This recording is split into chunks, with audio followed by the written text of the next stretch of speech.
C'est avec une immense joie et une grande fierté que nous nous réunissons aujourd'hui pour célébrer un événement marquant dans le développement agricole de notre pays.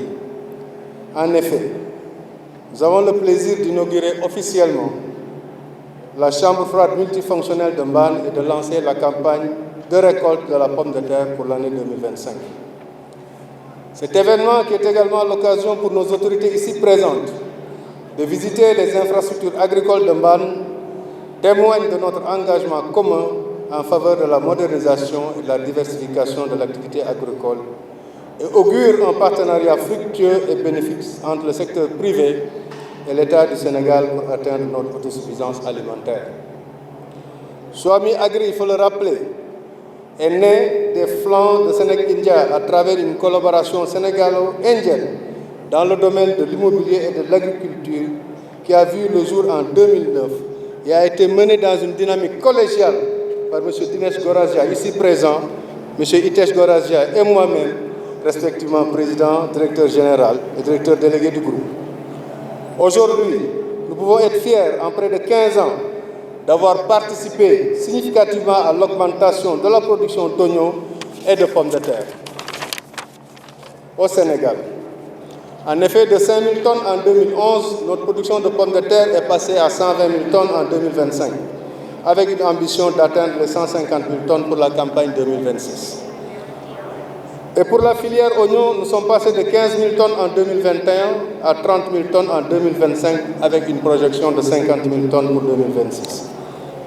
Ces chiffres sont la résultante d'importants investissements qui tournent autour de 95 milliards et concernent spécifiquement les aménagements, les matériels agricoles, le laboratoire, les chambres froides ainsi que la centrale solaire de 10 MW.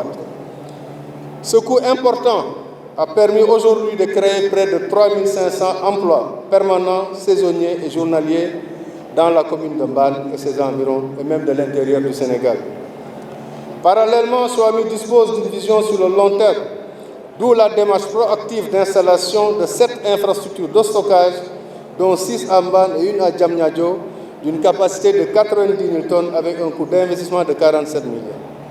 Cette nouvelle chambre froide multifonctionnelle que nous inaugurons aujourd'hui, d'une capacité de 15 000 tonnes, est la 8e du genre et représente un pas significatif vers l'amélioration de la chaîne de valeur agricole à travers la conservation de produits frais et la réduction des pertes post-récolte. Et bientôt, dans une approche nationale, nous envisageons à travers un projet que nous comptons développer avec le ministère de l'Agriculture, procéder à l'installation de 7 chambres froides dans cette région du Sénégal. Partant d'une volonté de dupliquer les modèles agricoles durables dans le pays et de renforcer le concept des pôles territoires, nous sommes également sur la voie d'appuyer le développement de la filière du palmier à huile dans le sud du pays. À cet effet, nous proposons un modèle de partenariat avec les coopératives agricoles et autres petits producteurs dans le but de moderniser la pratique, créer des alliances solides pour positionner ce secteur dans le marché national et sous-régional.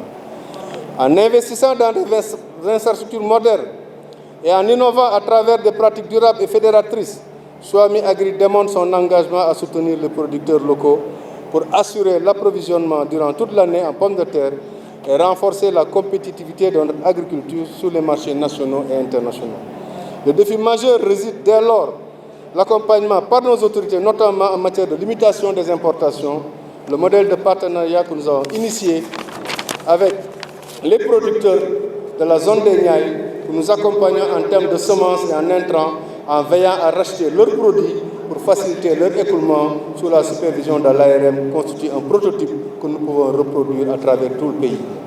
Ceci pour dire, mesdames et messieurs, que notre participation effective dans la politique d'autosuffisance alimentaire dans notre domaine de compétences, conformément à la vision du chef de l'État, son Excellence Bassirou Diomaye Faye, qui a très tôt saisi la place de la souveraineté alimentaire dans la perspective d'accéder à un développement économique sûr et durable pour un pays tel que le Sénégal.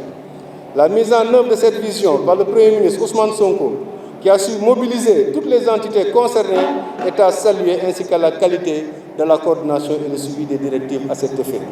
C'est l'occasion ici de remercier très chaleureusement M. Mabouba Diagne, ministre de l'Agriculture et de la Souveraineté alimentaire et de l'Élevage, et M. Serigne Gueye Diop, ministre du Commerce, et de l'industrie pour avoir accepté de co-présider cette cérémonie. Vos présences suffisent à témoigner de l'engagement du gouvernement à bâtir un partenariat solide entre l'État et le secteur privé pour initier un développement endogène, solide et durable. Monsieur le ministre de l'Agriculture et de la Souveraineté alimentaire et de l'Élevage, vous nous avez fait l'honneur aujourd'hui pour une deuxième fois en marquant de votre présence cette cérémonie. En effet, votre première visite a marqué le début d'une franche collaboration en nous permettant de vous présenter nos infrastructures ainsi que nos activités. Soyez-en remerciés. Assurez-vous de toute notre disponibilité à collaborer de manière significative avec vous pour l'essor et la modernisation de l'activité agricole au Sénégal. Nous profitons de cette occasion pour réaffirmer tout notre engagement à accompagner l'État dans la redéfinition des coopératives agricoles afin de trouver un format adapté, innovant et porteur d'une émergence de la filière comme moteur de développement. À ce propos, nous vous félicitons pour les démarches initiées dans ce sens depuis votre installation, notamment via notre partenariat qui s'articule autour d'une convention tripartite entre le ministère qui s'engagera à fournir un appui institutionnel et à sensibiliser les producteurs. Soit Mi-Agri qui assurera le financement et la formation dans le cadre de sa RSE et les producteurs de bandes qui veilleront au respect des conditions d'octroi et d'exploitation des terres mises à leur disposition.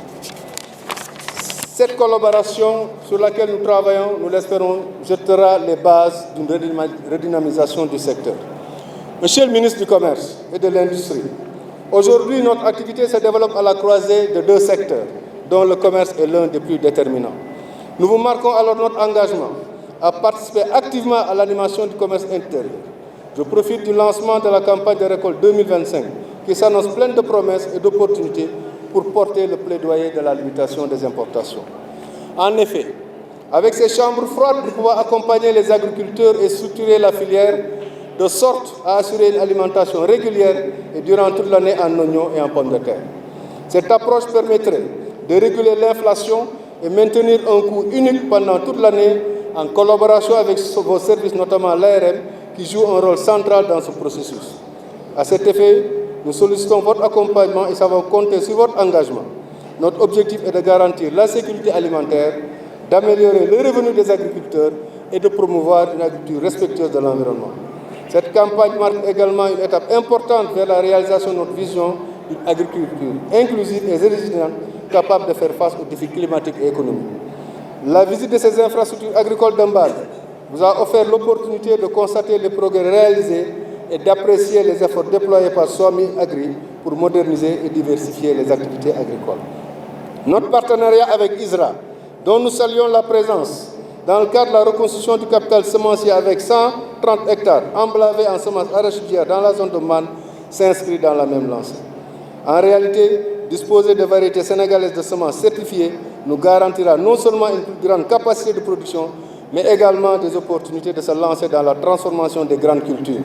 Nous avons également la volonté de développer une ferme de 10 hectares pour la production de biogaz d'un coût d'1 milliard.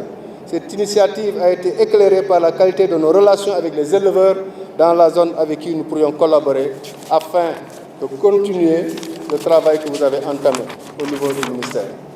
L'ensemble de ces investissements susmentionnés ont été rendus possibles grâce au concours de nos partenaires financiers, que nous tenons à remercier chaleureusement pour la qualité de nos collaborations. Je veux nommer la Banque islamique du Sénégal et la Banque agricole, la BRM et la EGBS, avec la présence remarquée de Mme Fatma Fall Dieye, directrice générale de LBA, qui porte une haute signification à nos yeux. Chers partenaires, comme vous nous avez assigné comme défi d'accompagner toute entreprise visant le développement de ce pays, soyez-en remerciés et soyez également rassurés de nos satisfactions ainsi que de notre volonté à relever des défis dans un climat de confiance et de respect des engagements. Nous ne saurions terminer, Monsieur le ministre, sans exprimer notre profonde gratitude aux autorités locales ici présentes pour la qualité de nos rapports et leur assistance depuis que nous avons entamé nos activités dans la zone. Veuillez agréer par ma voix, Monsieur le gouverneur, Monsieur le préfet, Monsieur le sous-préfet, Monsieur le maire, l'expression de la satisfaction de tous les employés de Swami Agri dont l'implantation à ces zones a été encadrée par vos soins. Merci également aux populations de Mbane pour leur engagement et leur hospitalité. Nous pouvons dire aujourd'hui avec fierté que si nos actions sociales, notamment en matière d'éducation, de construction et de financement sont pérennes dans cette zone, c'est en grande partie grâce à leur collaboration. En effet, Depuis notre installation, nous œuvrons main dans la main à l'amélioration des conditions de vie des populations de la localité, en construisant des salles de classe, des infrastructures de soins, des mosquées, et en nous mobilisant durant tous les événements sociaux à accompagner cette population hôtes et sœurs dans leur quotidien. À travers les chefs de village, nous leur transmettons nos sollicitations et leur réitérons notre engagement à leur côté. Enfin, je souhaite à tous les agriculteurs une campagne 2025 couronnée de succès, riche en récoltes abondantes et en innovation. Ensemble, continuons à œuvrer pour une agriculture prospère, durable et inclusive. Je vous remercie de votre attention.